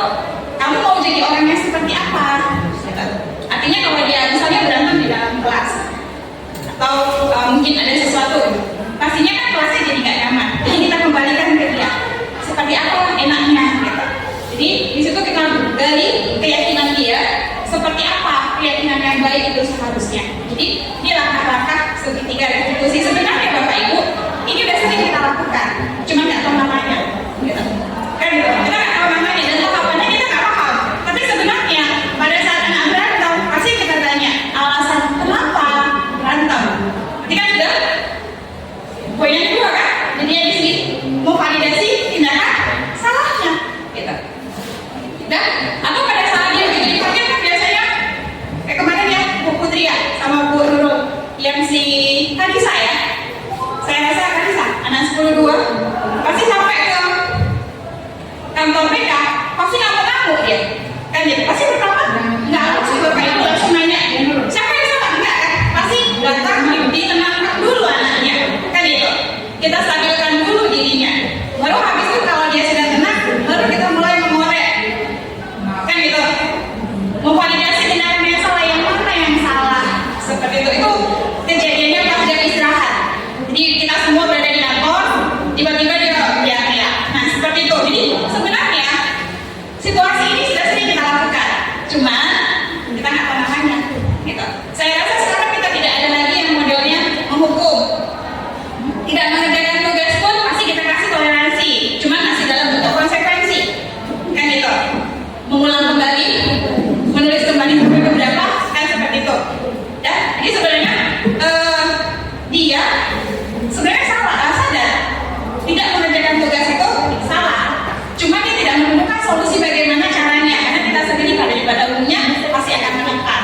Nah mudah-mudahan setelah ini nanti kita bisa mulai memperbaiki diri kita masing-masing, mulai menerapkan segitiga restitusi sama seperti kata Bu Oji tadi, nggak mungkin instan hari ini dapat besok dilaksanakan, nggak mungkin. Nah kita perlu bertahap dulu, bertahap pelan-pelan supaya nanti dia bisa jadi sesuatu yang akhirnya sempurna, jadi ideal dengan menerapkan nilai-nilai kebajikan di sekolah kita. Kemudian bagaimana penerapannya? Ini di sini saya dan rekan-rekan, ada Bu Desi, ada Bu Saliba, ada Bu Hokjia Harsa dan Bu Juni pengen coba membuat sedikit kayak simulasi gitu, simulasi bagaimana penerapan segitiga restitusi, cuma kita masih pakai teks ya Bapak Ibu ya, karena nggak apa-apa ya, karena kan bukan pemain sinetron jadi agak-agak gugup kalau kayak ini. Oke, mungkin kalau ini perannya kita mulai, saya bertindak sebagai guru dan Bu Desi berperan sebagai muridnya. Begitu.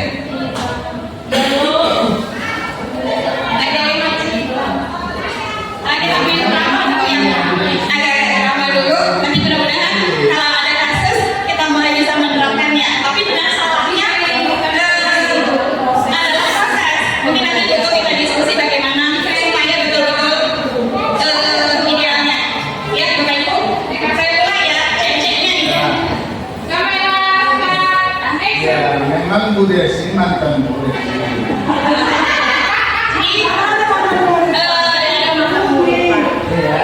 Tidak ada mantan murid. Harusnya ini saya bisa sama Pak Rusdi. Pak Rusdi gurunya, saya mantan muridnya. Ya, ya saya murid Pak Rusdi di SMP. Oke? Berarti Pak Rusdi masih muda ya? Masih. Masih muda dia. Karena muridnya kedua. Oke, kita coba ya Bapak Ibu ya. Saya bacakan prolognya dulu. Ini kasusnya. Jadi kasus pertama ini, Bu Desi ini adalah siswa di kelas 11 IPA 2. Saat proses pembelajaran berlangsung, dia tertidur. Jadi pada saat gurunya menjelaskan, dia tertidur. Dan posisinya dengan meletakkan kepalanya di atas meja. Oke, apa ini skenario-nya? Berarti Oke, skenario-nya untuk melaksanakan segitiga restitusi ini sebaiknya kita tidak kita tidak melakukan tindakannya itu langsung di depan kelas, tidak. Kenapa? Pasti ada rasa malu sama teman-temannya dan itu nanti bisa berubah menjadi kayak penghukum, kan itu. Jadi kondisinya saya panggil misalnya gitu. Jadi setelah selesai pembelajaran, saya akan bilang, oke,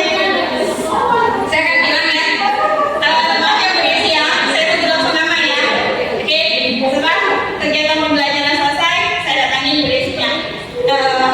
Des, nanti setelah jam istirahat ke kantor Ibu ya. Baik Bu.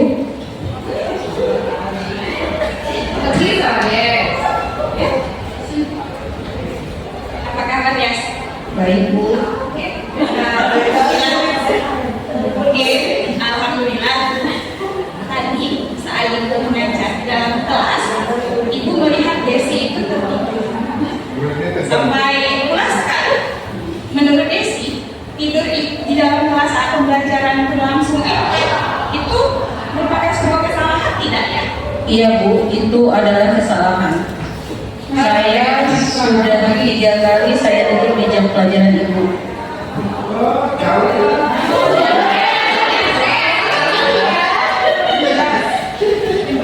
Kenapa masih pagi? Desi sudah ngantuk.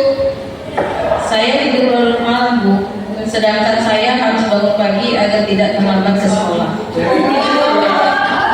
Oh begitu, wajar lah ya. Kalau seandainya saya pun berada di posisi Desi, tidurnya larut malam dan pagi harus berangkat kembali ke sekolah, pasti akan ngantuk pada saat di kelas. Setiap orang itu pasti pernah berbuat kesalahan. Tapi yang terpenting bagaimana kita mau memperbaiki kesalahan itu. Bagaimana menurut Mbak Desi? Setuju nggak kira-kira? Ya Bu, setuju. Oke, baiklah. Kita cari sama-sama, kita cari solusinya ya, supaya kedepannya Desi tidak lagi tertidur di kelas saat pembelajaran, walaupun malamnya harus tidur larut malam karena mengerjakan PR.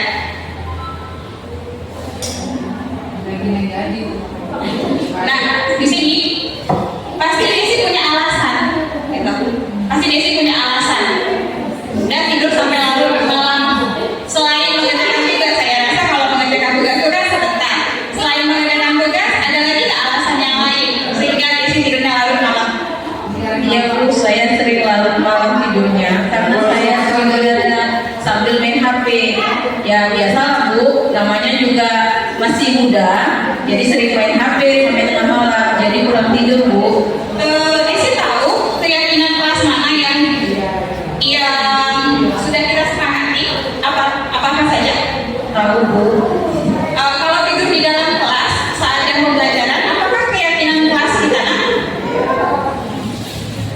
Kalau tidur di dalam kelas saat jam pembelajaran, keyakinan kelas mana yang Desi? Tahu nggak Desi keyakinan kelas mana yang Desi langgar? Tidak ingat Bu. Oh gitu. Ya, menurut Desi, keyakinan kelas itu udah. Masa nggak ingat sama sekali mana yang dilanggar? Ada beberapa keyakinan kelas kita.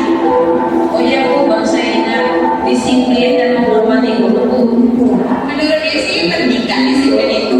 Sangat penting Bu, karena mengajarkan saya untuk menghargai dan menggunakan waktu sebaik-baiknya, yaitu baik untuk belajar, tidur, dan bermain Bu.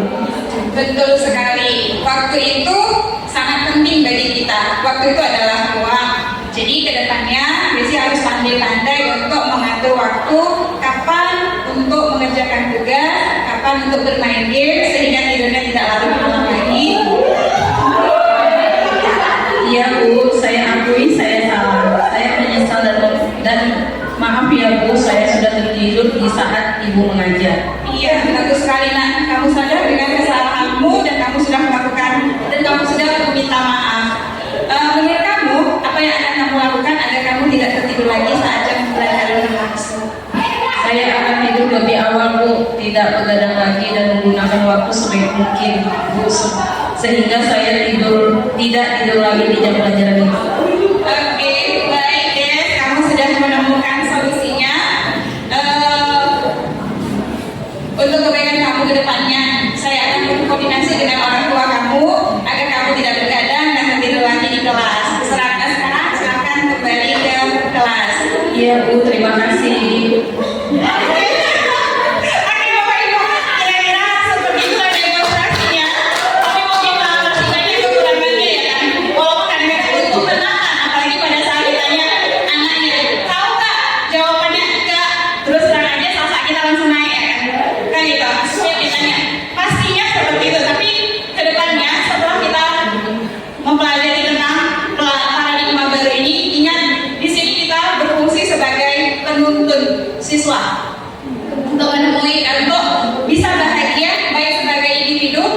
maupun sebagai masyarakat. Jadi jangan kita tidak berperan sebagai penuntut. Mungkin pelan-pelan pastinya akan kita ubah cara yang selama ini kita lakukan. Baik benarnya itu nggak ada munisi sebenarnya. Bagaimana keyakinan kita saja, tapi ke depannya bagaimana kita menciptakan Merdeka Belajar itu dan menciptakan siswa-siswa yang berkarakter profil pelajar Pancasila. Sebenarnya berikutnya ada videonya, saya lanjutkan saja, saya teruskan saja karena nanti ada kasus kedua yang kejadiannya agak sedikit berbeda. Kita tampilkan dulu supaya ada perbandingan ini kalau yang seperti ini, kalau yang seperti ini. Pada Juni dan pembucian rasa kita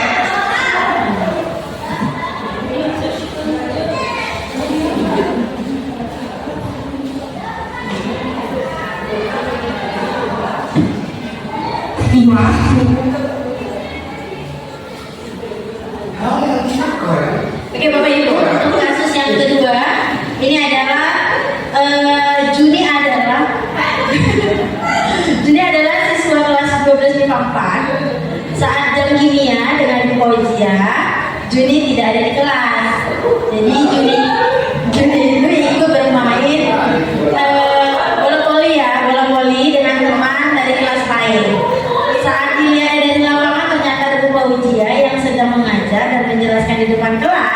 Juni pun berlari dan menutup pintu untuk masuk ke kelas. Ya, masuk. Ya, Ibu. Dari mana kamu, Juni? Dari lapangan, Bu. Kamu tahu kan ini jam belajar? Iya, Bu. Aku. Namanya ibu guru apa ya? Oke, jadi nanti sampai saya di rumah saya ya. Ini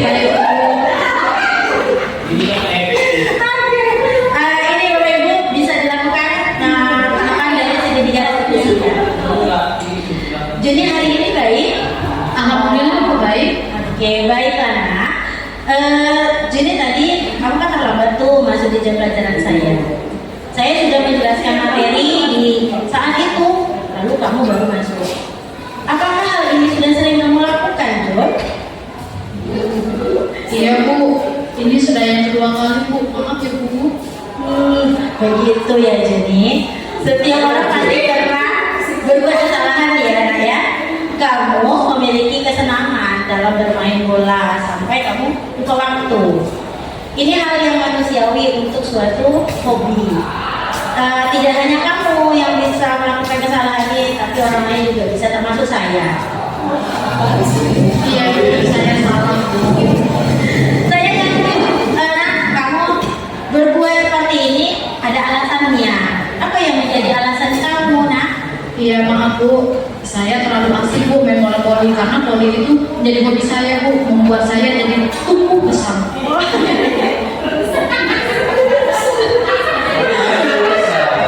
Oke, nah, baiklah.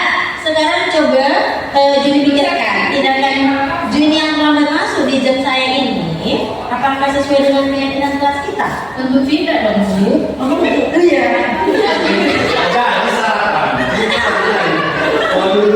Jadi menurut kamu, nak, keyakinan kelas apa yang sudah kamu langgar? Tentunya disiplin dan menghargai guru, Bu. Oke, betul.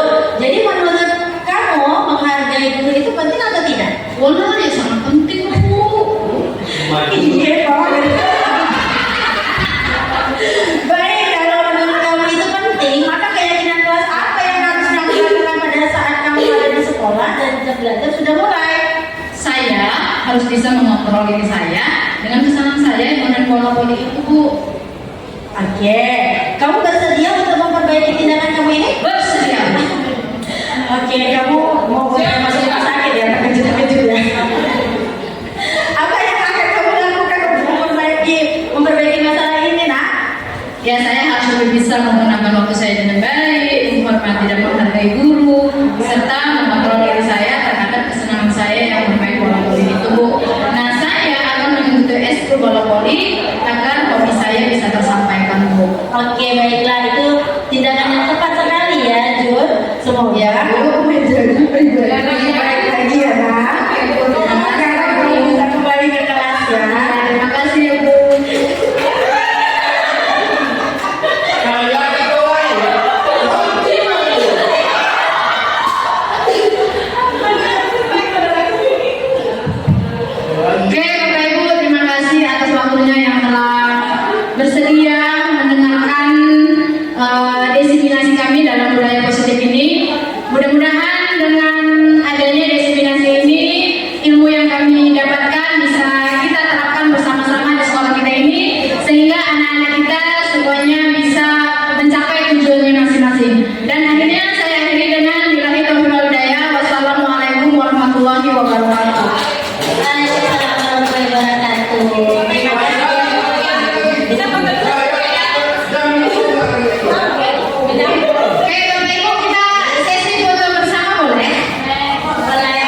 nama saya Proego, saya guru Pejok dari SMA Mitra Inalum. Saya akan menjelaskan hasil dari refleksi yang kemarin. Refleksi saya setelah mengikuti kegiatan diseminasi budaya positif yang dilakukan oleh para CGP dari SMA Mitra Inalum adalah bahwa kegiatan ini memberikan manfaat kepada saya. Saya menjadi mengetahui mengenai budaya positif, mulai dari perubahan paradigma, belajar disiplin positif dan nilai-nilai kebajikan, kebutuhan dasar manusia, motivasi perilaku manusia, posisi kontrol guru, keyakinan kelas, dan segitiga restitusi. Saya menjadi tahu perbedaan hukuman, konsekuensi sehingga dapat menentukan sikap yang tepat kepada siswa. Terima kasih. Itulah hasil refleksi saya. Terima kasih. Assalamualaikum warahmatullahi wabarakatuh.